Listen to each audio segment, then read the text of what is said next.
जय हिंद दोस्तों, नमस्कार। मैं प्रमोद अरोड़ा आप सभी का स्वागत करता हूं रोजगार विथ प्रमोद यूट्यूब चैनल पर। दोस्तों, हम लोग उत्तर प्रदेश पुलिस की परीक्षा के लिए हिंदी का प्रैक्टिस कर रहे हैं। जो आज का हमारा प्रैक्टिस सेट है, यह तीसरा प्रैक्टिस सेट है। इसके पहले हम लोग 2 प्रैक्टिस सेट कर चुके हैं। आप लोग अगर देखे नहीं हैं तो डिस्क्रिप्शन में लिंक मिलेगा, वहाँ से देख लीजिएगा। आपके परीक्षा के लिए दोस्तों हर एक प्रैक्टिस सेट बहुत महत्वपूर्ण है, इसलिए मैं आपसे कहूँगा कि कोई सा भी प्रैक्टिस सेट ना छोड़ें, ठीक है। तो दोस्तों, आपको बता दें कि उत्तर प्रदेश पुलिस की परीक्षा के लिए हिंदी एक अहम भूमिका निभाती है, जिसमें आपके पेपर में टोटल 37 क्वेश्चन पूछे जाते हैं। और हिंदी में दोस्तों 37 क्वेश्चन आएंगे और 37 में 37 यहाँ पर नंबर प्राप्त करने के यहाँ पर चांस ज़्यादा बनते हैं, ठीक है। तो आपको ज़रूरत है तो सिर्फ और सिर्फ थोड़ी पढ़ाई करने का और प्रैक्टिस करने का, ठीक है। अभी तक आप लोगों ने जो चीज़ पढ़ा है इसमें प्रैक्टिस करिए, ठीक है। प्रैक्टिस से पता चलता है कि आपकी क्या कौन सा पर्सन कौन सा चैप्टर कमज़ोर है, ठीक है दोस्तों। तो चलिए स्टार्ट कर रहे हैं। तीसरा प्रैक्टिस सेट है और एक बार सभी लोग वीडियो को शेयर कर देंगे। जितने भी कैंडिडेट यूपी पुलिस की तैयारी कर रहे हैं उन सभी लोगों तक पहुँचाइएगा। चलिए दोस्तों, आइए स्टार्ट करते हैं। ज़्यादा देरी नहीं लेंगे हम लोग। और पहला क्वेश्चन आपकी स्क्रीन पर दिख रहा है, बताएंगे इसका उत्तर क्या होगा। इसका उत्तर क्या होने वाला है, देखिए कहा गया है गायक का संधि विच्छेद है। दोस्तों, गायक का संधि विच्छेद क्या होगा, यह आपसे पूछा गया है। देखिएगा गायक का संधि विच्छेद क्या होता है दोस्तों। गायक का संधि विच्छेद करते हैं तो यह बनता है क्या चीज, गय धन अक होता है।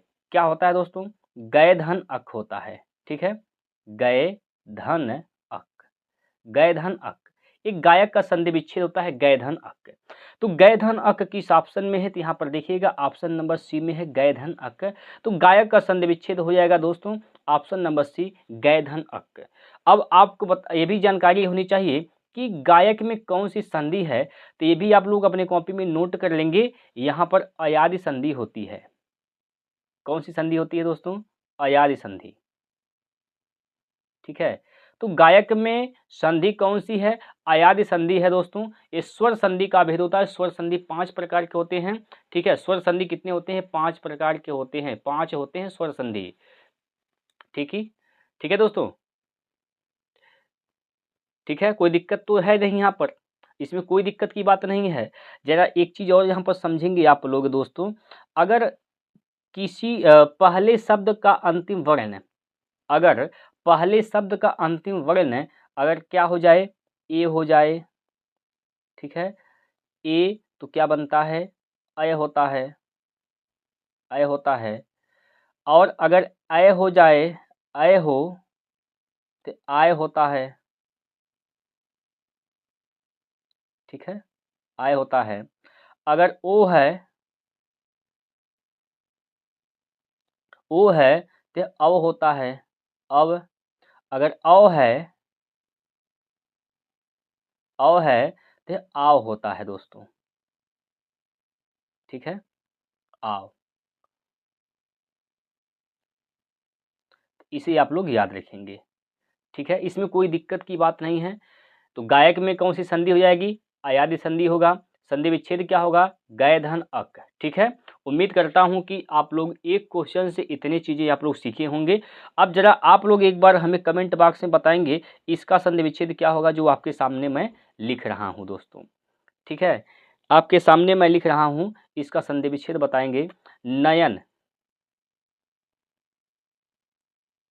नयन, नयन का संधि विच्छेद आप लोग बताएंगे क्या होगा, ठीक है। नयन का संधि विच्छेद बताएंगे और श्रवण का संधि विच्छेद बताएंगे दोस्तों। श्रवण का संधि विच्छेद बताएंगे क्या होगा, ठीक है। दो हमने यहाँ पर शब्द लिखा है, एक नयन है और एक श्रवण है। इन दोनों का संधि विच्छेद आप लोग कमेंट बॉक्स में बताएंगे क्या होगा। चलिए अगले क्वेश्चन की ओर हम लोग चलते हैं। प्रश्न नंबर 2 आपके सामने ले रहे हैं। प्रश्न नंबर 2 दोस्तों आपके सामने यहाँ पर आ गया है। चलिए इसमें क्या कहा गया है प्यारे दोस्तों, एक बार बताएंगे इसमें क्या बोला गया है। कहा गया इस प्रश्न में इस प्रश्न में कहा गया है दोस्तों कि प्रतिवर्ष नदी में बाढ़ आ जाती है, वाक्य में किस प्रकार की संज्ञा है। प्रतिवर्ष दोस्तों नदी में बाढ़ आ जाती है, तो इस वाक्य में कौन सी संज्ञा है। अगर दोस्तों आप लोग यहाँ पर गौर करेंगे नदी शब्द का, तो ये नदी है दोस्तों, ये नदी क्या है, एक संज्ञा है। क्या है, नदी क्या है दोस्तों, संज्ञा है। लेकिन ये नदी संज्ञा है तो कौन सी संज्ञा है, यहाँ पर नदी कौन सी संज्ञा हो जाएगी। नदी दोस्तों एक जातिवाचक संज्ञा होगा, क्योंकि नदियाँ बहुत सारी, गंगा, यमुना, झेलम, चिनाब, बहुत सारी नदियाँ हैं। अब किस नदी की बात कर रहे हैं, या पार्टिकुलर किसी का नाम नहीं है, तो जब नाम नहीं होता है तो जाति का बोध करा रहा है। नदी क्या होगा, बहुत सारी नदियां हैं, तो ये नदी जो है जाति का बोध करा रहा है, इसलिए नदी शब्द प्यारे दोस्तों क्या हो जाएगा, जातिवाचक संज्ञा हो जाएगा, जो कि ऑप्शन नंबर 2 में दिया गया है। ठीक है, नदी कौन सी संज्ञा होगी दोस्तों, जातिवाचक संज्ञा हो जाएगी। ठीक है, नदी क्या हो जाएगी, एक जातिवाचक संज्ञा हो जाएगी दोस्तों। अब जरा बताएंगे संज्ञा कुल कितने प्रकार होते हैं, आप लोग कमेंट बॉक्स में बताएंगे। संज्ञा के टोटल कितने प्रकार होते हैं, कमेंट करके बताइएगा। अगला प्रश्न, प्रश्न नंबर 3 आपकी स्क्रीन पर। चलिए, प्रश्न नंबर 3 दोस्तों आपके स्क्रीन पर सामने दिख रहा है, निम्नलिखित में से पुल्लिंग शब्द कौन सा है। पुल्लिंग शब्द क्या होता है, जो पुरुष जाति का बोध कराता है, पुल्लिंग होता है।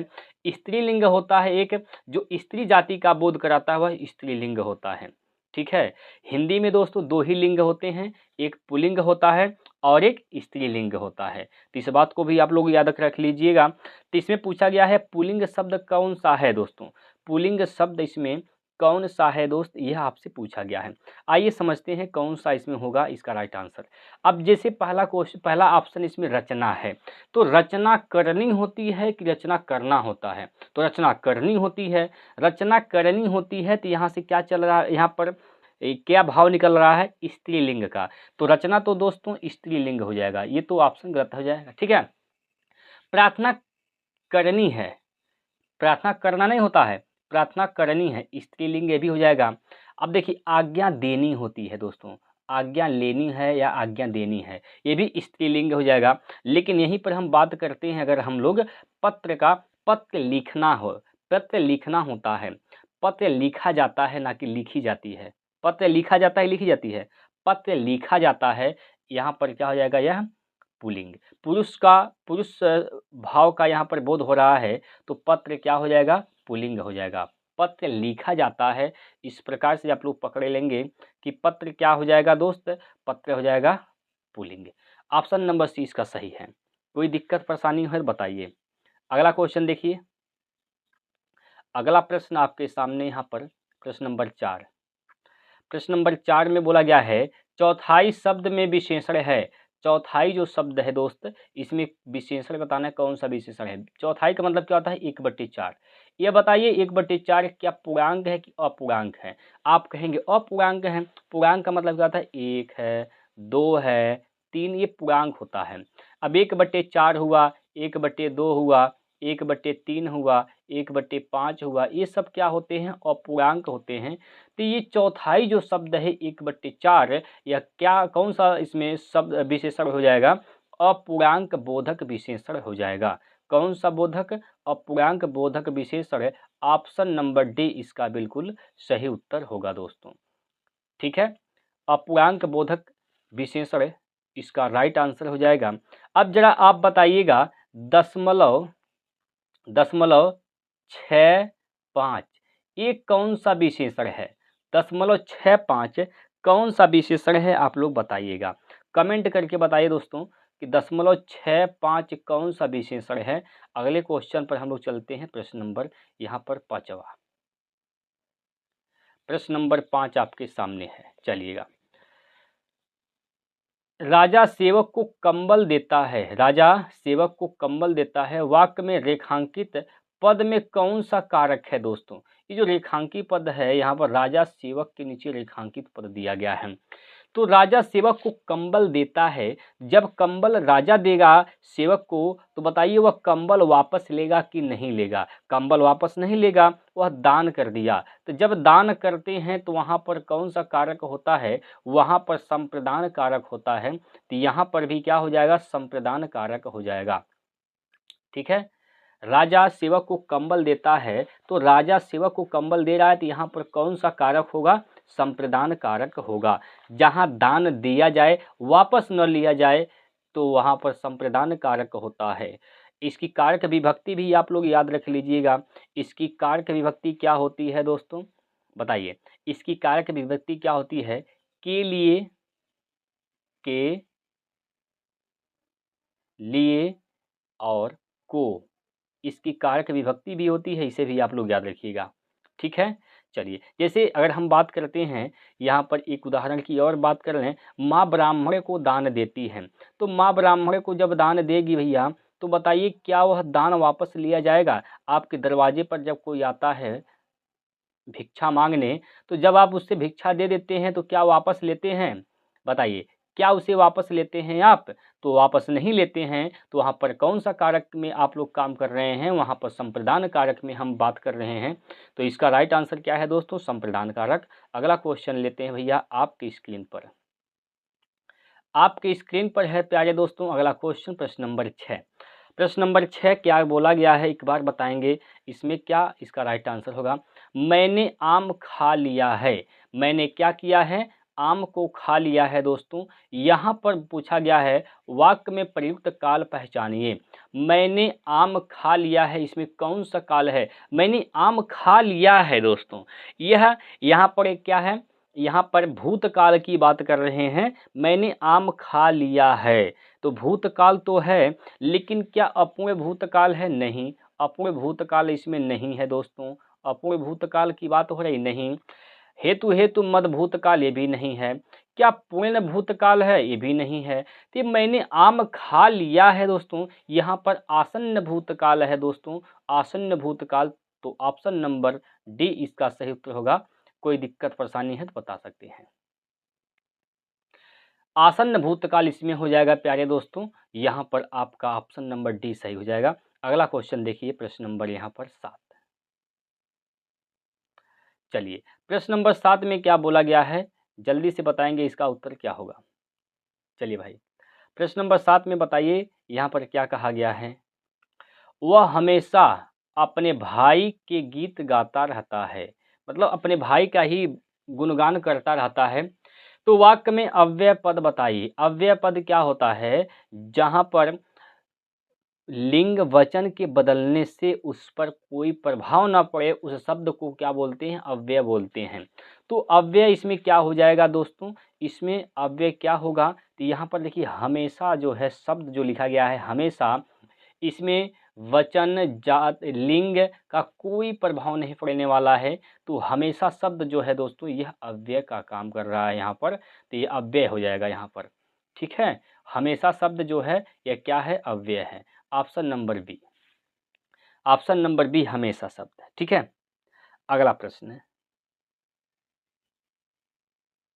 चलिए अगला क्वेश्चन है आपकी स्क्रीन पर, निम्नलिखित में से कौन सा शब्द तत्सम है? तत्सम शब्द का मतलब होता है जो संस्कृत से लिया जाता है। जो शब्द संस्कृत से लिए जाते हैं उसको तत्सम शब्द बोलते हैं। जो हिंदी की होती है संस्कृत टूटी फूटी शब्द जो होती है उसको तद्भव शब्द बोलते हैं। तो तत्सम इसमें कौन सा शब्द होगा प्यारे दोस्तों?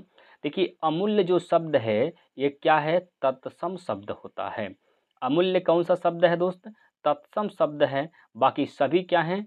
तद्भव शब्द हैं। ठीक है, चलिएगा अगला क्वेश्चन देख सकते हैं, आपकी स्क्रीन पर है। चलिए भाई, अब यहाँ पर खगेश का पर्यायवाची पूछा गया है। बताइए खगेश का पर्यायवाची शब्द क्या होगा? दोस्तों पर्यायवाची शब्द, विलोम शब्द, अनेकार्थी शब्द, ये सब चीज़ें आपको याद रखनी होती हैं। तो आप लोग जितना ही याद करेंगे उतना ही आपके लिए फ़ायदा होने वाला है।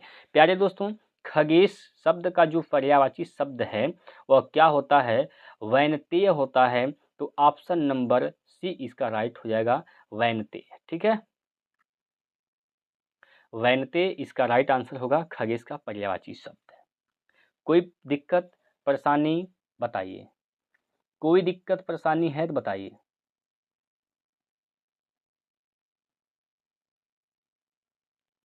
बताइए दोस्तों, इसमें कोई दिक्कत परेशानी है तो आप लोग कमेंट कर सकते हैं। चलिएगा अगले क्वेश्चन की ओर। अगला प्रश्न आपके सामने यहाँ पर इस प्रकार से दिया गया है। चलिए, इनमें से स्वर्ग का पर्यायवाची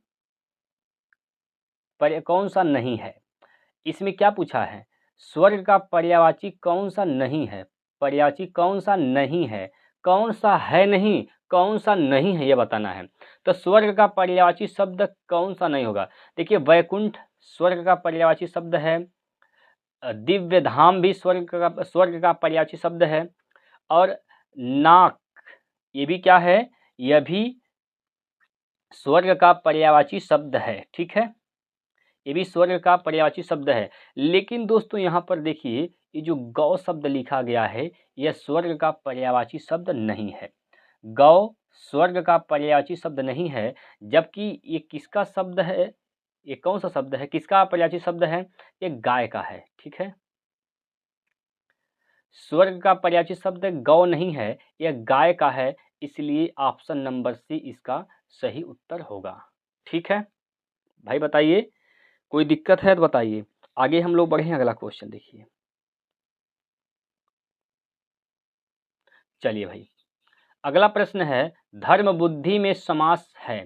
धर्म बुद्धि में दोस्तों कौन सा समास है, यहाँ पर आपसे पूछा गया है।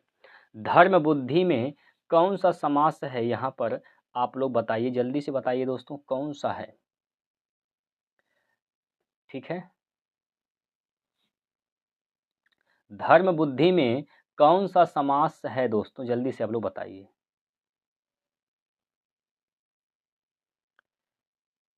धर्म बुद्धि में दोस्तों यहाँ पर कर्मधारय समास है, यहाँ पर ऑप्शन नंबर सी इसका सही उत्तर है। ठीक है, धर्म बुद्धि में कौन सा समास है? तो यहाँ पर कर्मधारय समास है। ठीक है, अगला क्वेश्चन देखिए दोस्तों। अगला प्रश्न यहाँ पर 12वां क्वेश्चन आपके सामने है। चलिएगा, निम्नलिखित में से कौन सा अस्थाई भाव नहीं है? बताइए, कौन सा इसमें अस्थाई भाव नहीं है? कौन सा अस्थाई भाव नहीं है दोस्तों? बताएंगे दोस्तों आप लोग, इसमें कौन सा अस्थाई भाव नहीं है? चलिए, अब यहाँ पर आप समझने का प्रयास करेंगे। देखिएगा, हास अस्थाई भाव है। ठीक है, निर्वेद भी अस्थाई भाव है, जुगुप्सा भी अस्थाई भाव है। लेकिन दोस्तों यहाँ पर ये जो विषाद शब्द है, विषाद शब्द किसी भी रस का अस्थाई भाव नहीं होता है।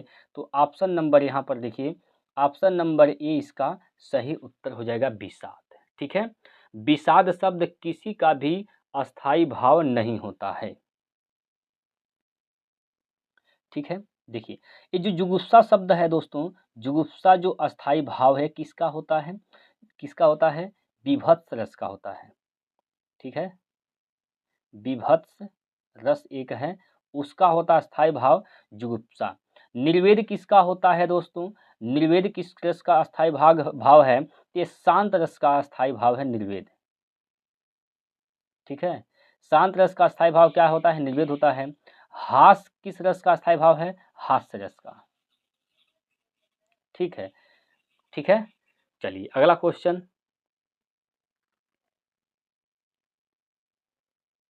अगला क्वेश्चन आपके सामने यहाँ पर,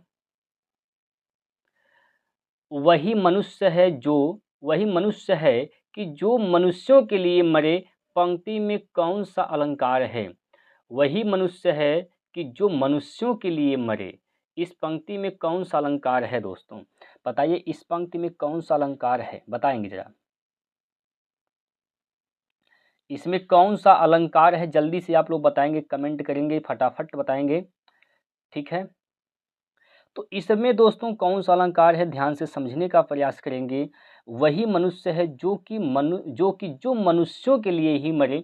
अब यहाँ पर देख सकते हैं आप सभी लोग, यहाँ पर म जो एक वर्ण है, म जो वर्ण है दोस्तों, इसकी आवृत्ति ज़्यादा बार हुआ है, ठीक है, इसकी आवृत्ति ज़्यादा बार हो रहा है, तो इसलिए यहाँ पर अगर आप देखेंगे तो यहाँ पर अनुप्रास अलंकार होगा। कौन सा अलंकार? अनुप्रास अलंकार, ऑप्शन नंबर 1, ठीक है, ऑप्शन नंबर 1 इसका राइट आंसर हो जाएगा। कौन सा अलंकार होगा दोस्तों? अनुप्रास अलंकार। चलिएगा, देखिए अगला क्वेश्चन, हिंदी का प्रथम मौलिक उपन्यास है। हिंदी का दोस्तों प्रथम मौलिक उपन्यास कौन सा है? जरा बताएंगे आप सभी प्यारे दोस्तों, हिंदी का प्रथम मौलिक उपन्यास कौन सा है?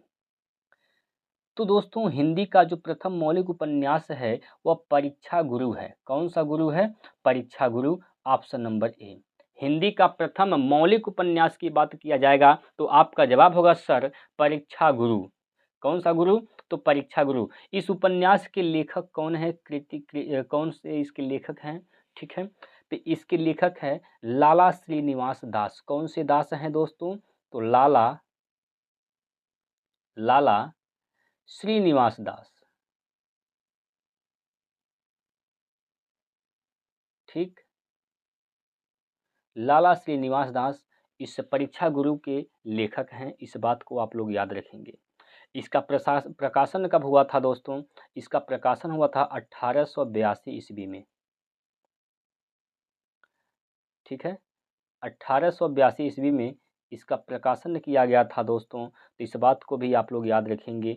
आगे हम लोग बढ़ते हैं दोस्तों, जरा यहाँ पर भी समझ लेंगे। यहाँ पर 3 विकल्प और हैं।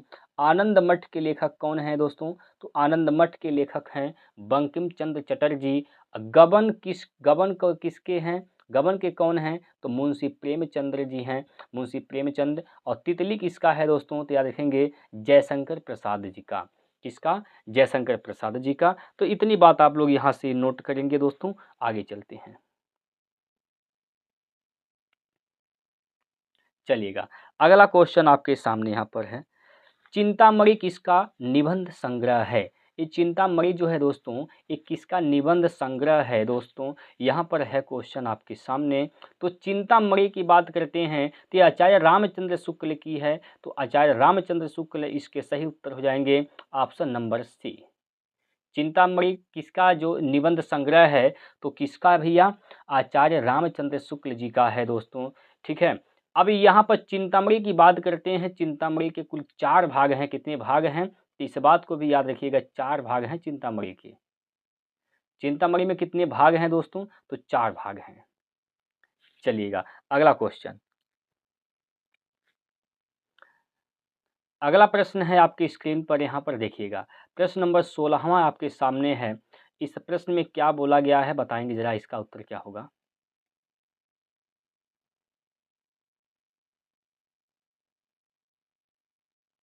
अपने सैनिकों की विजय का समाचार सुनकर भारतवासियों ने डैश भारतवासियों ने डैश अब क्या किया है? हवन करवाया, घर में अगरबत्ती जलाई, तेल के दिए जलाए, घी के दिए जलाएं। तो अपने सैनिकों की विजय का समाचार सुनकर भारतवासियों ने क्या किया था? क्या किया भैया?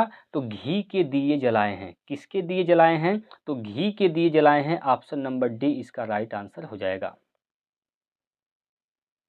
ऑप्शन नंबर डी इस प्रश्न का बिल्कुल से सही उत्तर हो जाएगा दोस्तों। यहाँ पर कोई दिक्कत परेशानी नहीं होनी चाहिए। ऑप्शन नंबर डी घी के दिए जलाए हैं।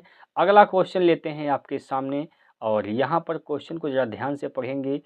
यहाँ पर पैराग्राफ आ गया है भैया आपके सामने। इस पैराग्राफ को ध्यान से पढ़ेंगे। यहाँ से 17 से लेकर 21 क्वेश्चन तक यहाँ पर पैराग्राफ दिया गया है।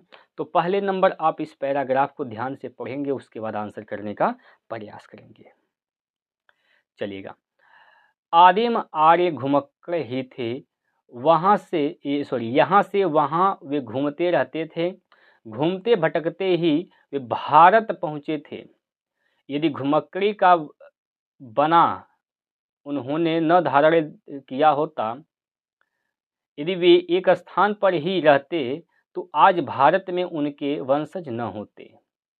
भगवान बुद्ध घुमक्कड़ थे, भगवान महावीर घुमक्कड़ थे।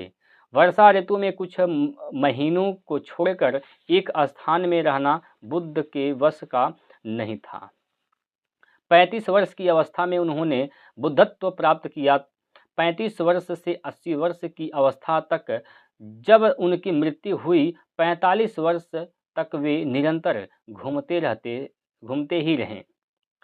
अपने आप को समाज सेवा और धर्म प्रचार में लगाए रहें। अपने शिष्यों से उन्होंने कहा था, चरथ भिखवे चारिक, हे भिक्षुओं घुमक्कड़ी करो। यद्यपि बुद्ध कभी भारत के बाहर नहीं गए, किंतु उनके शिष्यों ने उनके वचनों को सिर आँखों पर लिया और पूर्व में जापान, उत्तर में मंगोलिया, पश्चिम में मकदूनिया, दक्षिण में बाली द्वीप तक धावा मारा।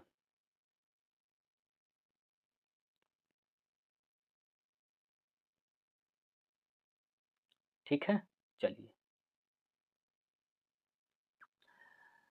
श्रावण महावीर ने स्वच्छंद विचरण के लिए अपने वस्त्रों तक को त्याग दिया। दिशाओं को उन्होंने अपना अंबर बना लिया।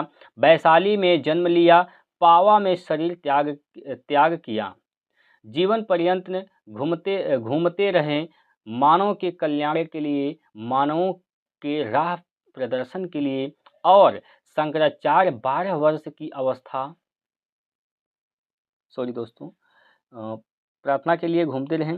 शंकराचार्य 12 वर्ष की अवस्था में संन्यास लेकर कभी केरल, तो कभी मिथिला, तो कभी कश्मीर और कभी बद्री का आश्रम में घूमते रहे। कन्याकुमारी से लेकर हिमालय तक के समस्त भारत को अपना कर्म क्षेत्र समझा। सांस्कृतिक एकता के लिए, समन्वय के लिए, श्रुति धर्म की रक्षा के लिए शंकराचार्य के प्रयत्नों से ही वैदिक धर्म का उत्थान हो सका है। अभी पैराग्राफ था दोस्तों, अब इसी पैराग्राफ से संबंधित क्वेश्चन आपके सामने आएंगे। चलिएगा, अब आपके सामने क्वेश्चन एक एक करके आएंगे दोस्तों। अब इसका आंसर आपको बताने हैं। पैराग्राफ आप लोगों ने ध्यान से पढ़ा है, समझ गए होंगे। अब क्वेश्चन को बताइए। घुमक्कड़ शब्द में कौन सा प्रत्यय है दोस्तों? घुमक्कड़ शब्द में कौन सा प्रत्यय है? घुमक्कड़ शब्द में कौन सा प्रत्यय क्या होता है दोस्तों? प्रत्यय बाद में लगता है, प्रत्यय बाद में लगता है। तो प्रत्यय शब्द बाद में लगता है, उपसर्ग पहले लगता है। तो घुमक्कड़ में कौन सा प्रत्यय है बताएंगे? घुमक्कड़ में कौन सा प्रत्यय है? घुमक्कड़ को अगर तोड़ेंगे आप दो शब्दों में तो क्या लिखेंगे? घूम धन अक्कड़। क्या? घूम धन अक्कड़। ठीक, तो घूम शब्द, घूम क्या है? पूरे शब्द है। ठीक, अक्कड़ क्या हो जाएगा? इसमें प्रत्यय हो जाएगा। तो घुमक्कड़ में कौन सा प्रत्यय है? अक्कड़ प्रत्यय है। यहाँ पर ऑप्शन नंबर बी इसका राइट आंसर है। ठीक है, अक्कड़। अगला क्वेश्चन देखिए।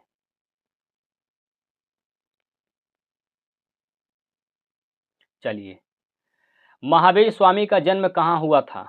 महावीर स्वामी जी का जन्म दोस्तों कहाँ पर हुआ था? महावीर स्वामी जी का जन्म वैशाली में हुआ था। आप लोगों ने पैराग्राफ में पढ़ा है, तो इसका उत्तर क्या हो जाएगा? Vaishali, option number C. Mahavir Swami ji का जन्म वैशाली में हुआ था दोस्तों, पैराग्राफ में दिया गया था। अगला क्वेश्चन है,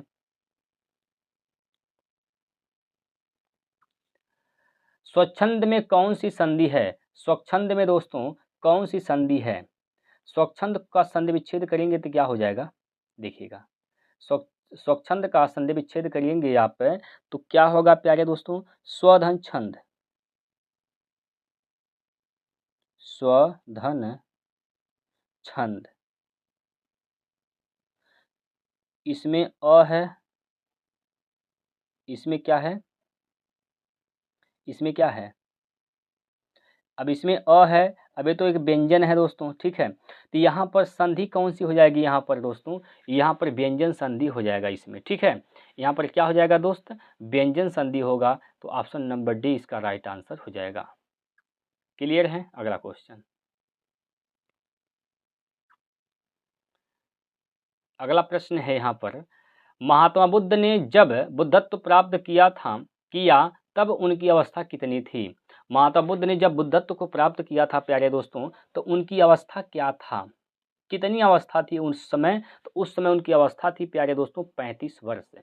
35 वर्ष इसका राइट आंसर है ऑप्शन नंबर बी, 35 वर्ष। ठीक है भाई। अगला क्वेश्चन, चलिए अगले क्वेश्चन की ओर। अगला प्रश्न देखिए,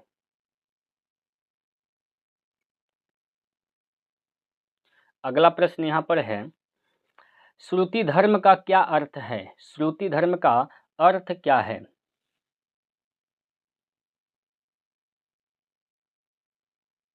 देखिए प्यारे दोस्तों, श्रुति जो शब्द है दोस्त, श्रुति जो शब्द है दोस्तों, इस श्रुति का मतलब होता है वेद। श्रुति किसको कहते हैं, तो वेद को कहते हैं। ठीक है, श्रुति किसको बोलते हैं, वेद को कहते हैं। तो श्रुति धर्म का मतलब क्या हो जाएगा, श्रुति धर्म का अर्थ हो जाएगा वैदिक धर्म। कौन सा धर्म है, तो बताएंगे दोस्तों, वैदिक धर्म, ऑप्शन नंबर डी। ठीक है, श्रुति का मतलब होता है वेद, तो श्रुति धर्म का मतलब हो जाएगा वैदिक धर्म। कौन सा धर्म है, वैदिक धर्म, इसका सही उत्तर हो जाएगा। चलिए अगला प्रश्न, अगला प्रश्न आपके सामने है, उच्चारण स्थान के आधार पर, उच्चारण स्थान के आधार पर इय व्यंजन है। इय कौन सा व्यंजन है दोस्तों। इय जो होता है यह किस प्रकार का व्यंजन है प्यारे दोस्तों, तो ये तालव्य व्यंजन है दोस्त। तालव्य व्यंजन जो कि ऑप्शन में देखिएगा, तो ऑप्शन नंबर ए इसका राइट हो जाएगा, तालव्य व्यंजन। ठीक है, बताइए, तालव्य व्यंजन हो जाएगा। अब देखिए दोस्तों, इसमें कुल 5 वर्ग होते हैं। 5 वर्ग कौन सा होता है, क च ट त प, कचटतप, कचटतप, कचटतप, KTM DO, KTM DO, KTM DO. देखिए K T M D O. के का मतलब, क का मतलब हो गया दोस्तों क वर्ग, क ख ग घ अंगा तक, यानी कुल 5 वर्ग, 5 वर्ग इसमें हो जाएंगे। एक इसका जो उच्चारण स्थान होता है, के का मतलब कंठ होता है, के का मतलब कंठ। च वर्ग का जो होता है, जितने भी वर्ग होते हैं उसका टी का मतलब होता है तालव्य। ट का क्या होता है, मूर्धन्य होता है। त वर्ग का जो जितने भी वर्ग होते हैं, त वर्ग में उसका जो उच्चारण स्थान होता है वह दंत होता है। और प वर्ग में जितने भी यहाँ पर वर्ण होते हैं, उनका जो उच्चारण स्थान होता है उसका होता है क्या चीज़, ओष्ठ। क्या होता है दोस्तों, ओष्ठ होता है। तो ये सब ट्रिक होता है याद रखने का, आप लोग का कॉपी में नोट कर सकते हैं, इसको याद कर लीजिएगा। अगला क्वेश्चन है, चलिए अगला क्वेश्चन है, कौन हिंदी की उपभाषा नहीं है। हिंदी की उपभाषा कौन सी इसमें नहीं है दोस्तों, हिंदी की कौन सी उपभाषा नहीं है, यहाँ पर आपसे पूछा गया है।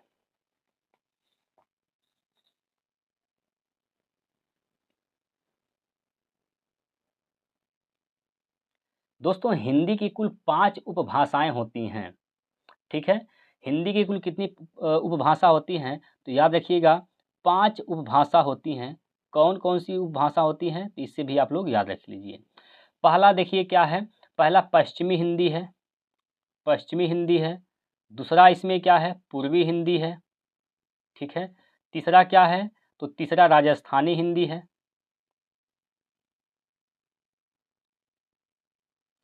तीसरा क्या है, राजस्थानी हिंदी है। तो चौथा क्या हो जाएगा इसमें, पहाड़ी हिंदी। ठीक, पहाड़ी हिंदी। और पांचवा दोस्तों बिहारी हिंदी हो जाएगा। ठीक है, बिहारी हिंदी।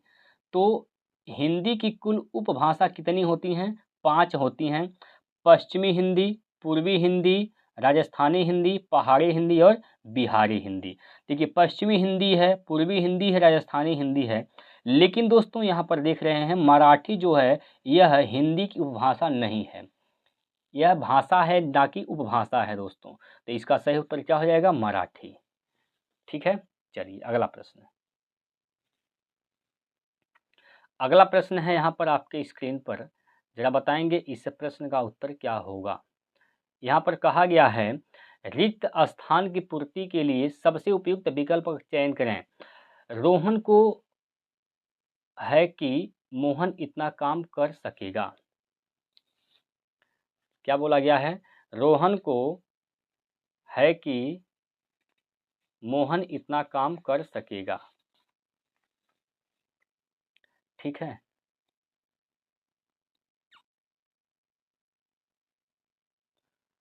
यहाँ पर रोहन के बाद क्या है यहाँ पर दोस्तों? Dot dot. रोहन को के बाद क्या है? डॉट डॉट है। ठीक है, तो रोहन को डॉट डॉट है कि मोहन इतना काम कर सकेगा। मोहन इतना काम कर सकेगा। तो यहाँ पर बताइए क्या इस यहाँ पर जो खाली स्थान है क्या भरा जाएगा? यहाँ पर बताएंगे खाली स्थान में क्या भरेंगे? खाली स्थान में दोस्तों आप क्या भरेंगे यहाँ पर? चलिए बताइए। तो यहाँ पर खाली स्थान में भरेंगे दोस्तों क्या? आशंका। कौन क्या भरेंगे इसमें? आशंका। यानी रोहन को आशंका है कि वह मोहन इतना काम कर सकेगा।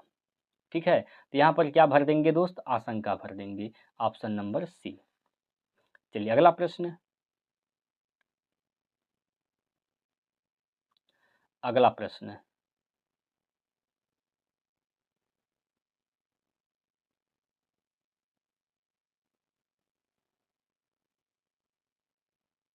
देखिएगा।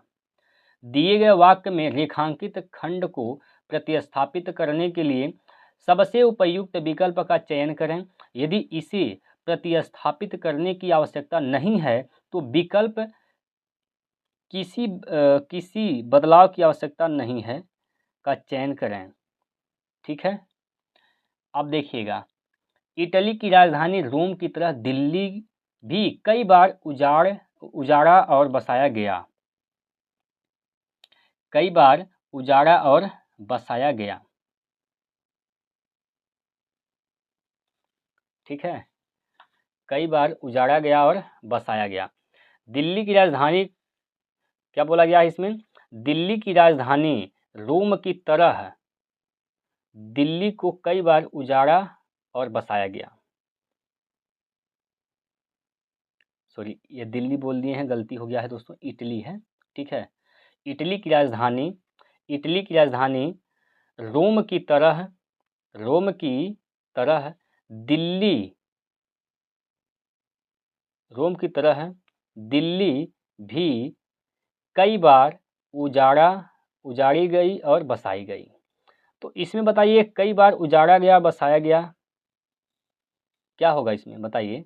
उजाड़ी गई और बसाई गई हो जाएगा। ठीक है, उजाड़ी गई बसाई गई, तो उजाड़ी गई बसाई गई, कई बार उजाड़ी गई और बसाई गई, कई बार उजाड़ी गई और बसाई गई। तो यहाँ पर देखिए ऑप्शन नंबर डी में मिल रहा है।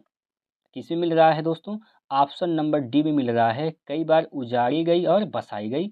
तो ये जो विकल्प है ऑप्शन नंबर डी, ये इसका राइट आंसर हो जाएगा। ठीक है भाई, अगला प्रश्न देखिए।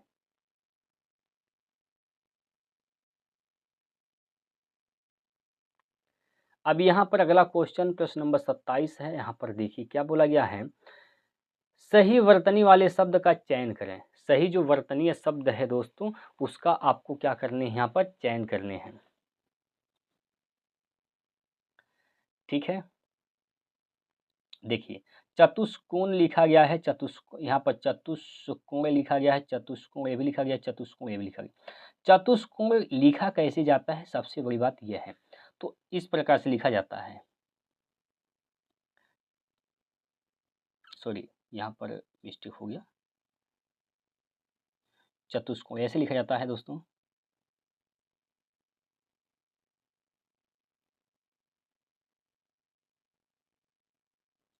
चतुष्कोण इस प्रकार से लिखा जाता है, यहाँ पर आधा मूर्धन्य स होता है, चतुष्कोण ऐसे लिखा जाता है। तो किस विकल्प में मिल रहा है? यहाँ पर डी में मिल रहा है, तो ये जो विकल्प है इसका सही उत्तर हो जाएगा, ऑप्शन नंबर डी। चलिएगा अगला प्रश्न,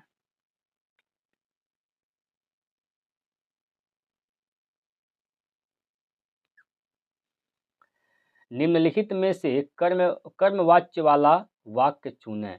कर्मवाच्य वाला क्या करना है आपको, वाक्य चुनना है।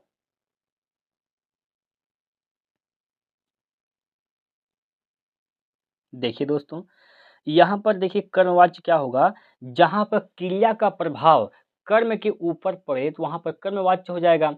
अब यहाँ पर देखिए, यहाँ पर ऑप्शन नंबर सी को जरा ध्यान से देखिएगा। बिल्ली के हाथों चूहा मारा गया। कौन मारा गया है, चूहा मारा गया है। किसके हाथों से, बिल्ली के हाथों से। तो चूहा क्या इसमें कर्म है, क्या हुआ है, चूहा को मारा गया है। तो मारा गया किसको, चूहा को।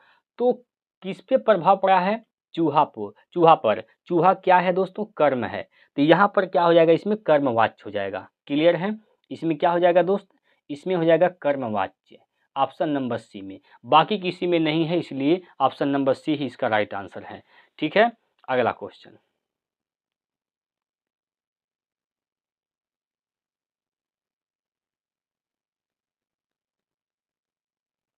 अगला प्रश्न देख लीजिए आप लोग।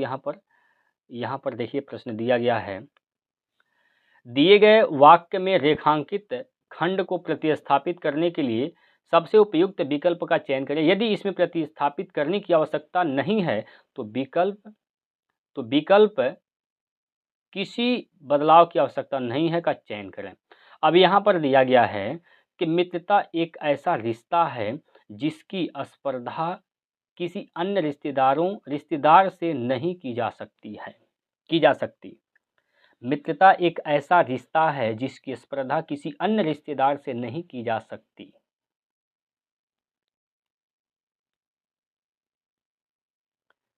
इसका विकल्प देखेंगे दोस्तों, आप लोग देखिएगा विकल्प यहाँ पर है। चलिए, अब यहाँ पर विकल्प दिया गया है, चलिए बताइए। स्पर्धा किसी अन्य रिश्तेदार से किसी बदलाव की आवश्यकता नहीं है। तुलना किसी अन्य रिश्ते से या तुलना किसी अन्य रिश्तेदार से। तो तुलना किसी अन्य रिश्तेदार से, स्पर्धा नहीं दोस्तों, तुलना किसी अन्य रिश्तेदार से, ये हो जाएगा इसका राइट आंसर। तुलना किसी अन्य रिश्तेदार से नहीं की जा सकती। ठीक है, ये इसका राइट आंसर हो जाएगा ऑप्शन नंबर डी। कोई दिक्कत नहीं है, कोई परेशानी नहीं है। अगला क्वेश्चन है आपकी स्क्रीन पर, आइए समझते हैं यहाँ पर कौन सा क्वेश्चन है। देखिए प्यारे दोस्तों, इसमें क्या बोला गया है, अवर्णनीय शब्द के लिए एक वाक्य है। चलिए, अवर्णनीय का मतलब क्या होता है, जिसका वर्णन नहीं किया जा सकता। जो बात वर्णन से क्या होता है, परे होता है, उसे अवर्णनीय बोलते हैं। तो इसका जो राइट आंसर हो जाएगा ऑप्शन नंबर ए हो जाएगा। जो बात वर्णन से क्या है, परे हो, उसे अवर्णनीय बोलते हैं। यहाँ पर ऑप्शन नंबर ए इसका राइट आंसर है। ठीक है, चलिएगा अगला क्वेश्चन। अगला प्रश्न यहाँ पर है आपकी स्क्रीन पर। काटो तो खून नहीं लोकोक्ति का सही अर्थ है। काटो तो खून नहीं, इस लोकोक्ति का सही अर्थ क्या है। काटो तो खून नहीं, इस लोकोक्ति का सही अर्थ क्या है। तो इसका सही अर्थ क्या है दोस्तों, भय के कारण स्तब्ध हो जाना। क्या हो जाना, भय के कारण स्तब्ध हो जाना। ऑप्शन नंबर सी इसका सही है। अब दोस्तों लोकोक्ति की बात किया जाए, लोकोक्ति और मुहावरा ये सब याद करने वाली चीज़ें हैं। तो जितना याद करेंगे आपके लिए उतना ही बेनिफिट साबित होने वाला होगा। ठीक है, अगला क्वेश्चन। चलिए, अगला प्रश्न है आपकी स्क्रीन पर।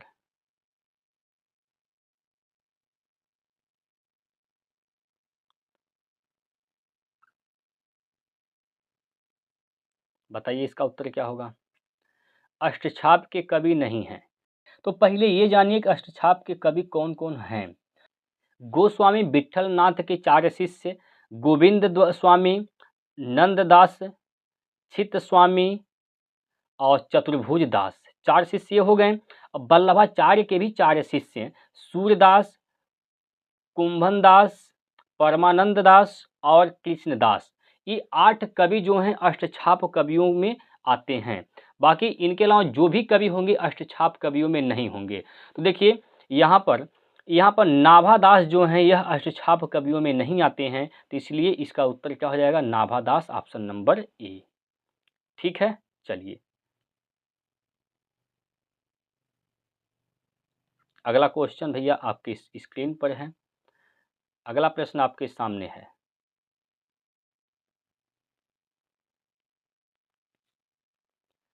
सूक्ष्म शब्द का विलोम है। सूक्ष्म जो शब्द है इसका विलोम क्या होता है, तो सूक्ष्म का विलोम क्या हो जाएगा, स्थूल। क्या हो जाएगा प्यारे दोस्तों, स्थूल, ऑप्शन नंबर ए। ठीक, अगला प्रश्न।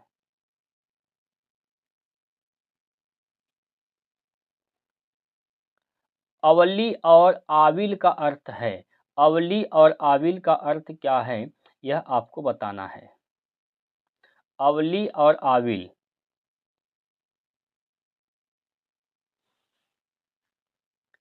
दोस्तों ये जो अवली शब्द है, ये जो अवली शब्द है दोस्तों, अवली जो शब्द है यह स्त्रीलिंग जाति का ये संज्ञावाचक शब्द है। अवली क्या है, स्त्रीलिंग है, और एक कौन सा शब्द है, संज्ञावाचक शब्द है।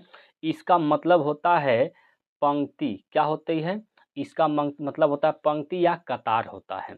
तो इसमें पंक्ति कतार तो शुरुआत में नहीं है, तो गलत है, ये भी ऑप्शन गलत है। अब दो विकल्प बच गए हैं इसमें। आइए, आविल का मतलब क्या होता है दोस्तों, आविल जो है विशेषणवाचक शब्द होता है। कैसा शब्द होता है, विशेषणवाचक शब्द है। आविल का अर्थ क्या होता है, गंदा होता है। ठीक है, कलुषित होता है, मैला होता है। ठीक है, तो यहाँ पर ये होता है, पंकिल भी होता है दोस्तों। तो अवली का मतलब क्या होता है, पंक्ति या कतार। ठीक है, ठीक है दोस्त। और आविल का मतलब क्या हो जाएगा, गंदा हो जाएगा, और कलुषित है, मैला है, पंकिल है। तो यहाँ पर ऑप्शन देखिए, गंदा यहाँ पर मिल रहा है ऑप्शन नंबर डी में। तो पंक्ति और गंदा इसका राइट आंसर हो जाएगा ऑप्शन नंबर डी। ठीक है भैया, अगला प्रश्न देखिए।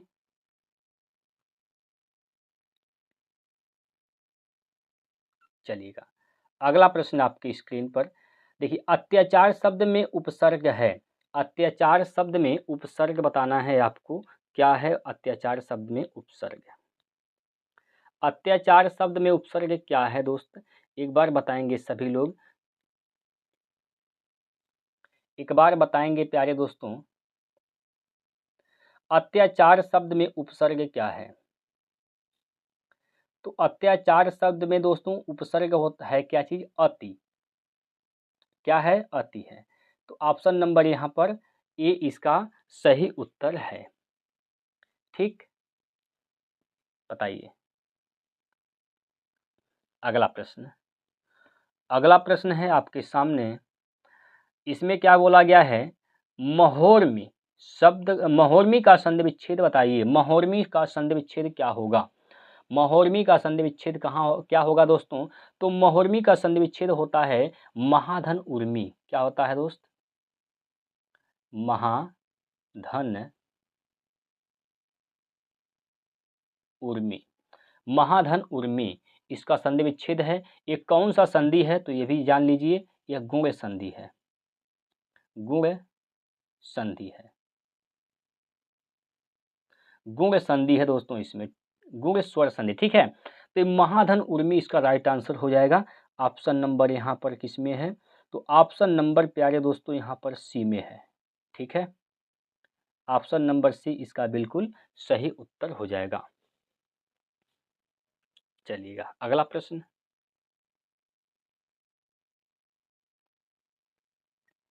वे वाक्य सरल वाक्य कहलाते हैं जिनमें, जिनमें किसमें एक से अधिक प्रधान उपवाक्य हों, एक साधारण और दूसरा आश्रित उपवाक्य हों, एक ही उद्देश्य और एक ही विधेय हो, और आश्रित उपवाक्य समुच्चय बोधक अव्यय से जुड़ा हो। तो एक वे वाक्य जो सरल वाक्य कहलाते हैं, तो किसको आप सरल वाक्य बोलेंगे दोस्तों, यहाँ पर आपसे पूछा गया है। सरल वाक्य वह होता है जिसमें एक ही उद्देश्य होता है और एक ही क्या होते हैं, उसमें विधेय होते हैं। तो यहाँ पर देखिए ऑप्शन नंबर सी इसका सही उत्तर हो जाएगा।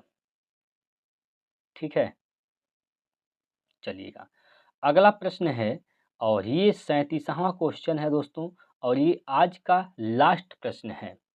37वां प्रश्न है जो कि आज का यह क्या है, लास्ट क्वेश्चन। वैदेही वनवास किसकी रचना है?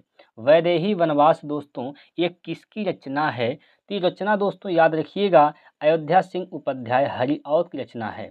किसकी रचना है? तो अयोध्या सिंह उपाध्याय का यह रचना है वैदेही वनवास। वैदेही वनवास, ठीक है। तो यहाँ पर दोस्तों हम लोग 37 क्वेश्चन किए हैं। अब आपने 37 क्वेश्चन में से कितने क्वेश्चन बना पाए हैं, मतलब कितने क्वेश्चन के आंसर आप खुद से कर पाए हैं, हमें कमेंट में ज़रूर बताएंगे, ठीक है। तो आज के लिए इतना ही रखते हैं, बाकी कल फिर मिलते हैं। तब तक के लिए जय हिंद, जय भारत।